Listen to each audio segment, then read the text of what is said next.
ગુજરાતના ઇતિહાસમાં લખાયું સુવર્ણ અક્ષરે એક નવું પ્રકરણ। ઉત્તરાખંડ બાદ હવે ગુજરાત બન્યું છે દેશનું બીજું રાજ્ય જ્યાં યુસીસી બિલ બહુમતીથી પસાર થઈ ગયું છે। શું છે આ બિલમાં અને તમારા જીવન પર શું અસર પડશે, ચાલો જાણીએ। મુખ્યમંત્રી ભૂપેન્દ્ર પટેલે આ બિલને સમાનતાનો સંકલ્પ ગણાવ્યો છે। આ બિલ પ્રમાણે હવેથી રાજ્યમાં લગ્નની નોંધણી એટલે કે રજીસ્ટ્રેશન ફરજિયાત છે। જો નહીં કરાવો તો 3 મહિનાની જેલ અને 10,000 રૂપિયાનો દંડ થઈ શકે છે। 1 થી વધુ લગ્ન કરનારને 7 વર્ષની સજાની જોગવાઈ છે। સૌથી મહત્વનું, હવે કોર્ટ બહારના છૂટાછેડા માન્ય નહીં ગણાય, ન્યાય માત્ર કોર્ટમાં જ મળશે।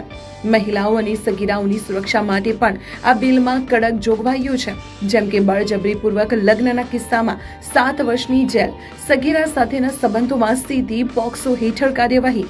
જોકે લઘુમતી સમાજમાં કઝિન સાથેના લગ્ન અને પરંપરાગત રિવાજોને આંચ નહીં આવે તે કાયદેસર ગણાશે।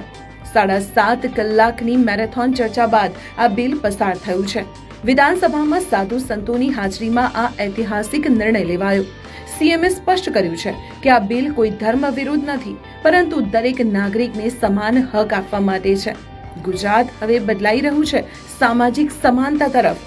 તમને શું લાગે છે, યુસીસી થી સામાન્ય જનતાને કેટલો ફાયદો થશે? કમેન્ટમાં જરૂર જણાવજો।